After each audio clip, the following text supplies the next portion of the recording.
ಅಲ್ಲ, ಇದು ತುಂಬ ಒಂದು ಗಂಭೀರವಾದ ವಿಷಯ. ಇದನ್ನು BJP ಪಕ್ಷ ತುಂಬಾ ಒಂದು ಹೋರಾಟ ಮಾಡಿ ಇದರ ವಿರುದ್ಧ ಜನಕ್ಕೆ ಒಂದು ತಿಳುವಳಿಕೆಯನ್ನು ಕೊಡಬೇಕು ಅನ್ನೋ ಒಂದು ಉದ್ದೇಶ ಇಟ್ಕೊಂಡು ಹೋರಾಟ ಮಾಡ್ತಾ ಇದ್ದಾರೆ. ಖಂಡಿತ ಈ ಈ ಒಂದು ಮೂಲಕ ಜನಕ್ಕೆ ಈ ಸಂದೇಶ ಹೋಗಲೇಬೇಕು ಅನ್ನೋದು ಉದ್ದೇಶ. ಮಾತ್ರ ಕಾಂಗ್ರೆಸ್ನವರು ಆರೋಪ ಮಾಡ್ತಾ ಇರುವಂಥದ್ದು ಎಲ್ಲವೂ ಕೂಡ ಬಿಜೆಪಿ ಸರ್ಕಾರದ ಅವಧಿಯಲ್ಲಿ ಆಗಿರುವಂಥದ್ದು ಆಸ್ತಿ ಮನ್ನದಲ್ಲಿ ನಮೂದಾಗಿರುವಂಥದ್ದು ದಾಖಲೆಗಳಲ್ಲಿ ಬಿಜೆಪಿ ಸರ್ಕಾರದಲ್ಲಿ ಬೊಮ್ಮಾಯಿಯವರ ಸರ್ಕಾರದಲ್ಲಿ. ನೀವು ಈಗಷ್ಟೇ ಲಾಯರ್ ಒಬ್ಬರು ಅವರು ತುಂಬ ಸ್ಪಷ್ಟವಾಗಿ ವಕ್ಫ್ ಯಾವಾಗ ಸೃಷ್ಟಿಯಾಗಿತ್ತು, ಯಾವ ಕಾರಣಕ್ಕಾಗಿ, ಯಾವ ಉದ್ದೇಶದಿಂದ ಬ್ರಿಟಿಷ್ ಸರ್ಕಾರದವರ ಕಾಲದಿಂದನೂ ಅದನ್ನು ನಡ್ಕೊಂಡು ಬಂದಿದ್ದಾರೆ. ವಕ್ಫ್ ಬೋರ್ಡಲ್ಲಿ ಇರೋವಂಥ ಒಂದು ಕಾಯ್ದೆಗಳು ಏನಿದೆ ಅದನ್ನು ಜನಕ್ಕೆ ಅಷ್ಟು ತಿಳುವಳಿಕೆ ಇರಲಿಲ್ಲ.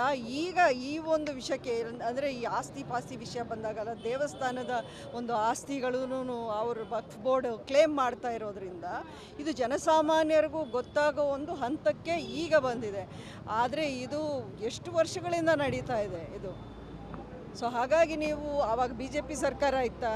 ಈ ದೇಶವನ್ನು 50-60 ವರ್ಷ ಒಂದು ಕನ್ಸಿಕ್ಯೂಟಿವ್ ಆಗಿ ಆಳಿದ್ದು ಕಾಂಗ್ರೆಸ್ ಸರ್ಕಾರ.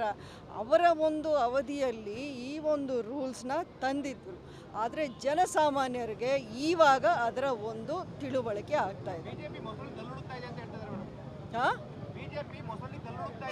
ಅಲ್ಲ, ಈಗ ರೈತರ ಜಮೀನನ್ನು ನೀವು ನಮ್ಮದು ಅಂತ ಕ್ಲೇಮ್ ಮಾಡಿ, ದೇವಸ್ಥಾನದ ಒಂದು ಜಾಗ ಇದು ನಮ್ಮದೇ ಅಂತ ನೀವು ಕ್ಲೇಮ್ ಮಾಡಿದ್ರೆ ಇದು ಮೊಸರಲ್ಲಿ ಕಲ್ಲು ಅಂತ ಹೇಳ್ತಾರ? ಇಡೀ ಒಂದು ಬೆಟ್ಟ ತೆಗೆದು ನಮ್ಮ ತಲೆ ಮೇಲೆ ಹಾಕುವಂಥ ವಿಷಯ ಅಂತಲೇ ಹೇಳಬೇಕಾ? ನೀವೇ ಹೇಳಿ. ಈಗ ಇವತ್ತಿನ ದಿನ ಬಾಂಗ್ಲಾದೇಶಲ್ಲಿ ಏನೇನು ನಡೀತಾ ಇದೆ ಅನ್ನೋದು ನಮ್ಮ ಕಣ್ಮುಂದೆ ಇದೆ. ನಾಳೆ ದಿನ ಅದು ನಮ್ಮ ದೇಶದಲ್ಲಿ ಆಗಬೇಕು ಅಂತ ಈ ಉದ್ದೇಶ ಇಟ್ಕೊಂಡು ಹೊರಟಿದ್ದಾರಾ ಅಂತ ಅರ್ಥ ಆಗಬೇಕು ನಮಗೂ. ಅಷ್ಟೇ ಅಲ್ಲ, ಈ ಎರಡು ಸಮುದಾಯಗಳ, ಎರಡು ಧರ್ಮಗಳ ವಿರುದ್ಧ ಒಂದು ವಿಭಜನೆಯನ್ನು ತಂದು ದೇಶದಲ್ಲಿ ಮತ್ತೆ ಅಲ್ಲೋಲ ಕಲ್ಲೋಲ ಮಾಡುವಂಥ ಒಂದು ದುರುದ್ದೇಶನೇ ಇದು. ನಾವು ಮುನ್ನೆಚ್ಚರಿಕೆಯಿಂದ ನಡ್ಕೊಳ್ದೆ ಹೋದರೆ ಇನ್ನೂ ನಮ್ಮ ಕೈಯಲ್ಲಿ ಏನೂ ಇರಲ್ಲ, ಕೈ ಮೀರಿ ಹೋಗುತ್ತೆ, ಏನೂ ಮಾಡೋಕ್ಕಾಗಲ್ಲ. ಅದಕ್ಕೇ ಈ ಒಂದು ಹೋರಾಟ. ನಿಮ್ಮ ಹೋರಾಟದ ಬಗ್ಗೆ ಲೇವಡಿ ಮಾಡಿದ್ದಾರೆ, ಸ್ಥಾನಮಾನ ಸಿಗಬೇಕು ಅಂತಂದರೆ ಹೋರಾಟ ಮಾಡಬೇಕು, ಆ ನಿಟ್ಟಿನಲ್ಲಿ ಪ್ರತಿಭಟನೆಗೆ ಬರ್ತಾ ಇದ್ದಾರೆ. ಏನದು? ಸ್ಥಾನಮಾನ ಗಿಟ್ಟಿಸ್ಕೊಳ್ಳೋಕ್ಕೋಗಿ ಹೋರಾಟಕ್ಕೆ ಬರ್ತಾ ಇದ್ದಾರೆ BJP, ಪ್ರತಿಭಟನೆಗೆ ಭಾಗವಹಿಸಿದ್ದಾರೆ. ನಾನು ಅವ್ರು ಏನು ಬೇಕಾದರೂ ಹೇಳ್ಕೊಳ್ಳಿ. ನಾನು ಯಾವ ರೀತಿ ನನ್ನ ಸ್ಥಾನ ಅಥವಾ ನನ್ನ ಕ್ಷೇತ್ರವನ್ನು ಬಿಟ್ಟುಕೊಟ್ಟು ನಾನು ಭಾರತೀಯ ಜನತಾ ಪಕ್ಷಕ್ಕೆ ಸೇರಿದವಳು. ನಾನು ಸ್ಥಾನಮಾನದ ಆಸೆ ನನಗಾಗಲಿ, ನಮ್ಮ ಕುಟುಂಬದವರಾಗಲಿ, ಅಂಬರೀಷ್ ಅವರ ಕಾಲದಿಂದಲೂ ನಮ್ಮದು ತ್ಯಾಗ ಮಾಡಿರೋ ಒಂದು ಕುಟುಂಬ ಬಿಟ್ಟರೆ ಯಾವುದಕ್ಕೂ ಆಸೆ ಪಟ್ಟು ಏನೂ ಇಲ್ಲ.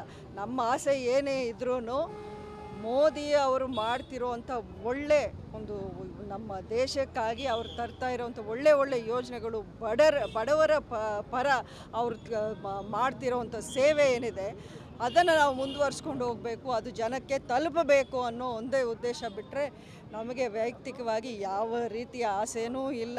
ಆ ರೀತಿಯ ಆಕಾಂಕ್ಷೆಗಳು, ಆ ರೀತಿ ರಾಜಕಾರಣ ಮಾಡೋರ ಲಿಸ್ಟು ನಿಮ್ಮ ಮುಂದೆನೇ ಇದೆ. ಅವ್ರಿಗೆ ಅದು ಅಪ್ಲೈ ಆಗುತ್ತೇನೋ ನೋಡ್ಕೊಳ್ಳಿ.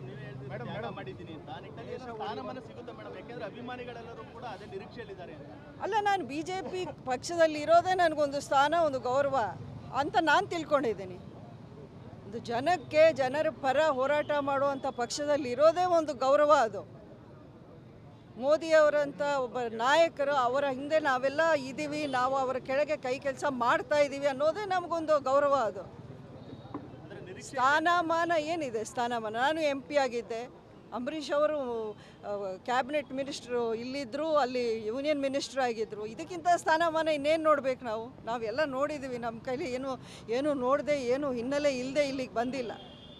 ಎಲ್ಲ ರೀತಿಯ ಅಧಿಕಾರ ನಾವು ನೋಡಿದ್ವಿ, ಎಲ್ಲ ರೀತಿಯ ಜನರಲ್ಲಿ ಒಂದು ಪಾಪ್ಯುಲಾರಿಟಿನೂ ನಾವು ಸಿನಿಮಾ ರಂಗದಲ್ಲೂ ನೋಡಿದ್ವಿ, ಇಲ್ಲೂ ನೋಡಿದ್ವಿ. ಇದು ಯಾರೂ ಕಾಣದೇ ಇರೋರು ಬಹುಶಃ ಬೇರೆ ರೀತಿ ಅವ್ರು ತಿಳ್ಕೊಂಡು ಮಾತಾಡ್ಬೋದೇ ಹೊರತು ನಮ್ಗೆ ಆ ರೀತಿಯ ದುರಾಸೆ ಅನ್ನೋದು ಇಲ್ಲ ಅಷ್ಟೇ.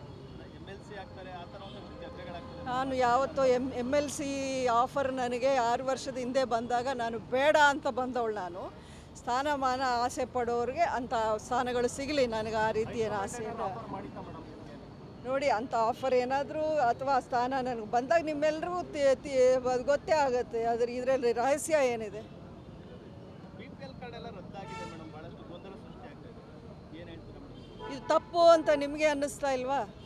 ನೀವು ಎಲೆಕ್ಷನ್ ಗೆಲ್ಲಬೇಕಾದ್ರೆ ಅದೊಂದೇ ಉದ್ದೇಶ ಇಟ್ಕೊಂಡು ನೀವು ಯಾರ ಪರ ಇಷ್ಟ ಬಂದಾಗೆ ನೀವು ಆಶ್ವಾಸನೆ ಕೊಟ್ಟು ಇದನ್ನು ಕೊಡ್ತೀವಿ, ಅದು ಫ್ರೀ ಕೊಡ್ತೀವಿ, ಎಲ್ರಿಗೂ ಇದು ಉಚಿತ, ಅದು ಖಚಿತ, ಇದು ನಿಶ್ಚಿತ ಅಂತ ಉದ್ದಕ್ಕೂ ನೀವು ಭಾಷಣ ಮಾಡಿ ಇವತ್ತಿನ ದಿನ ಅವ್ರ ಕೈಲಿ ಆಗ್ತಿಲ್ಲ, ಅಲ್ಲಿ ದಿವಾಳಿ ಆಗಿದೆ.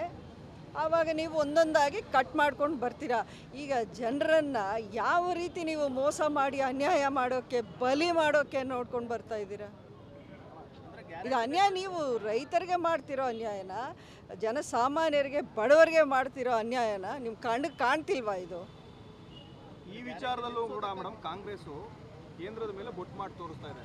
ಕೇಂದ್ರದ ಮಾನದಂಡಗಳ ಆಧಾರದ ಮೇಲೆ ಇಲ್ಲಿ ಕೆಲವೊಂದಿಷ್ಟು BPL ಕಾರ್ಡ್ ರದ್ದಾಗಿದೆ ಅನ್ನೋದು ಕೂಡ ಹೇಳ್ತಾ ಇದ್ದಾರೆ. ದೇಶದಲ್ಲಿ ಬೇರೆ ಎಲ್ಲೂ ನಡೀದೇ ಇರೋದನ್ನು ನಮ್ಮ ಬರೀ ಕರ್ನಾಟಕದಲ್ಲಿ ನಡೀತಾ ಇದೆಯಾ? ಕೇಂದ್ರದ ಒಂದು ಮಾನದಂಡ ಎಲ್ಲ ರಾಜ್ಯಕ್ಕೂ ಅನ್ವಯ ಆಗುತ್ತೆ ತಾನೇ, ಬರೀ ಕರ್ನಾಟಕಕ್ಕೆ ಮಾತ್ರ ಅಪ್ಲೈ ಆಗುತ್ತಾ? ಅದು ಹಾಗಿದ್ರೆ ಎಲ್ಲ ಕಡೆ ಅದು ಅಪ್ಲೈ ಆಗಬೇಕು. ಕರ್ನಾಟಕಕ್ಕೆ ಸ್ಪೆಷಲಾಗಿ ಏನಾದರೂ ಇದೆಯಾ ಆ ಥರ ಈ ರೀತಿ ಇಲ್ಲಿ ಮಾತ್ರ ಆಗಬೇಕು ಅಂತ? ಈಗ 5 ಕಿಲೋ ಅಕ್ಕಿ ಕೇಂದ್ರ ಸರ್ಕಾರ ಕೊಡ್ತಾ ಇದೆಯಾ ಇಲ್ವೋ? ಅದನ್ನು ಬಿಟ್ಟು ಇವರು ಕೊಡೋಕ್ಕಾಗ್ದೇ ಆಮೇಲೆ ನಾವು ಅದನ್ನು ದುಡ್ಡಿನ ರೂಪದಲ್ಲಿ ಕೊಡ್ತೀವಿ ಅಂದರು. ಈಗ ಅದನ್ನು ನಿಲ್ಲಿಸ್ಬಿಡ್ತಾ ಇದ್ದಾರೆ. ಎಷ್ಟೋ ಜನಕ್ಕೆ ಎಷ್ಟೋ ತಿಂಗಳಿಂದ ಮಹಿಳೆಯರಿಗೂ ಆ 2,000 ರೂಪಾಯಿ ಎಷ್ಟೋ ಜನಕ್ಕೆ ಸಿಗ್ತಾ ಇಲ್ಲ. ನೀವೇನು ಮನೆಗೆ ಹೋಗಿ ಕೇಳ್ಕೊಂಡು ಬರೋಕ್ಕಾಗತ್ತಾ? ಎಷ್ಟೋ ಜನ ಮಹಿಳೆಯರು ನಮ್ಮ ಹತ್ರಕ್ಕೆ ಬರ್ತಾರೆ, ನಮ್ಗೆ ಸಿಗ್ತಾನೇ ಇಲ್ಲ ಅಂತ ಹೇಳ್ತಾರೆ. ಈಗ ಅವ್ರಿಗೆ BPL ಕಾರ್ಡು ನೀವು ಇದನ್ನು ರದ್ದು ಮಾಡ್ತೀವಿ ನಿಮಗೆ ಅಂತ ಹೇಳಿದ್ರೆ ಅವ್ರು ಎಲ್ಲಿಗೆ ಹೋಗಬೇಕು ಜನರು? ಏನಕ್ಕೆ ಮತ್ತೆ ನೀವು ಗ್ಯಾರಂಟಿ ಅಂತ ಕೊಟ್ಟಿದ್ದೀರಿ? ಈಗ ಒಪ್ಕೋಬೇಕು ಸರ್ಕಾರ, ನಾವು ತಪ್ಪು ಮಾಡಿದ್ವಿ, ನಮ್ಮ ಕೈಲಿ ಆಗ್ತಿಲ್ಲ ಅನ್ನೋದು ಒಪ್ಕೊಂಡು ಅದನ್ನು ಯಾವ ರೀತಿ ಸರಿಪಡಿಸ್ಬೇಕೋ, ಬಡವರಿಗೆ ನ್ಯಾಯವನ್ನು ದೊರಕಿಸ್ಕೊಡ್ಬೇಕೋ ಅದನ್ನು ಮಾಡಲೇಬೇಕು ಸರ್ಕಾರ. ಗ್ಯಾರಂಟಿ ನಿಲ್ಲಿಸೋದಕ್ಕೋಸ್ಕರ ಈ ರೀತಿ BPL ಕಾರ್ಡ್ ಅದನ್ನು ತುಂಬ ಸ್ಪಷ್ಟವಾಗಿ ಗೊತ್ತಾಗ್ತಾ ಇದೆ. ಗ್ಯಾರಂಟಿಗಳನ್ನ ಅವ್ರ ಕೈಲಿ ಇದನ್ನು ಮಾಡೋಕ್ಕಾಗ್ತಿಲ್ಲ, ಸಸ್ಟೇನ್ ಮಾಡೋಕ್ಕಾಗ್ತಿಲ್ಲ ಅವರು. ಅದು ಮೊದಲಿಂದ ಗೊತ್ತಿರೋ ವಿಚಾರನೇ. ಗ್ಯಾರಂಟಿಗಳನ್ನ ಅಷ್ಟು ಫ್ರೀಯಾಗಿ ಅಷ್ಟು ಧಾರಾಳವಾಗಿ ಕೊಡೋದಾದರೆ ಪ್ರತಿಯೊಂದು ಸರ್ಕಾರನೂ ಕೊಡ್ಬೋದಲ್ಲ. ಬರೀ ಕರ್ನಾಟಕ ಅಥವಾ ಇನ್ನೊಂದು ಎಲ್ಲೆಲ್ಲಿ ಕಾಂಗ್ರೆಸ್ ಸರ್ಕಾರ ಇದೆ ಅಲ್ಲಿ ಮಾತ್ರ ಯಾಕೆ? ಪ್ರತಿಯೊಂದು ಕಡೆನೂ ಅದು ಕೊಟ್ಟು ಅವ್ರ ಎಲೆಕ್ಷನಲ್ಲಿ ಆರಾಮಾಗಿ ನಾವು ಗೆಲ್ಬೋದು ಅನ್ನೋ ಒಂದು ಇದನ್ನು ಇಟ್ಕೊಂಡು ಮಾಡ್ಬೋದಲ್ಲ. ಏನಕ್ಕೆ ಮಾಡಲ್ಲ? ಬಿಕಾಸ್ ಅವ್ರಿಗೆ ಗೊತ್ತಿದೆ ಆರ್ಥಿಕವಾಗಿ ಇದು ಸಸ್ಟೇನ್ ಮಾಡುವಂಥ ವಿಷಯ ಅಲ್ಲ ಅನ್ನೋದು ಗೊತ್ತಿದೆ ಅವ್ರಿಗೆ. CM ಅವರು ಹೇಳ್ತಾರೆ ಮೇಡಮ್, ಯಾರು ಹೇಳಿದ್ದು ರಾಜ್ಯದಲ್ಲಿ ದುಡ್ಡಿಲ್ಲ ಅಂತ, ಅಭಿವೃದ್ಧಿ ಕೆಲಸಗಳಾಗ್ತಿವ, ನಾವೇ ಕೇಂದ್ರದ ಹತ್ರ ಹಣವನ್ನು ಕೇಳ್ತಾ ಇದೀವ ಅನ್ನೋಂಥದ್ದು ಕೂಡ ಪ್ರಶ್ನೆ ಮಾಡ್ತಾರೆ ಈ ವಿಚಾರವಾಗಿ. ನೋಡಿ, ಅಭಿವೃದ್ಧಿ ಕೆಲಸಗಳು ಯಾವ ರೀತಿ ಆಗ್ತಾ ಇದೆ ಅನ್ನೋದನ್ನ ನಾವು ಹೇಳೋದು ಬೇಕಾಗಿಲ್ಲ. ನೀವು ಕಾಂಗ್ರೆಸ್ ಪಕ್ಷದ MLAಗಳನ್ನೇ ಕೇಳಿ, ಅವರವರ ಕ್ಷೇತ್ರಗಳಿಗೆ ನೀವು ವಿಸಿಟ್ ಮಾಡಿ ಅವರನ್ನೇ ಕೇಳಿ. ಮೊನ್ನೆ ಅಷ್ಟೇ ಅಷ್ಟು ದೂರ ಯಾಕೆ? ನಿಮಗೆ AICC ಪ್ರೆಸಿಡೆಂಟ್ ಮಲ್ಲಿಕಾರ್ಜುನ್ ಖರ್ಗೆ ಅವರೇ ಹೇಳಿದಾರಲ್ಲ, ಈ ಗ್ಯಾರಂಟಿಗಳಿಂದ ನಮಗೆ ತುಂಬ ಕಷ್ಟ ಆಗ್ತಾ ಇದೆ, ನಮ್ಮ ಕೈಲಿ ಆಗ್ತಿಲ್ಲ ಅನ್ನೋಂಥ ಮಾತನ್ನು ಬೇರೆ ಯಾರು ಹೇಳೋದು ಯಾಕೆ? ಅವರ ಹಿರಿಯ ನಾಯಕರು, ಅವು ಸೀನಿಯರ್ ಮೋಸ್ಟ್ ಲೀಡರ್ ಅವರೇ ಹೇಳಿದ್ದಾರೆ. ಇನ್ನು ನಾವೇನಕ್ಕೆ ಕೇಳಬೇಕು ಅದನ್ನು? Thank you.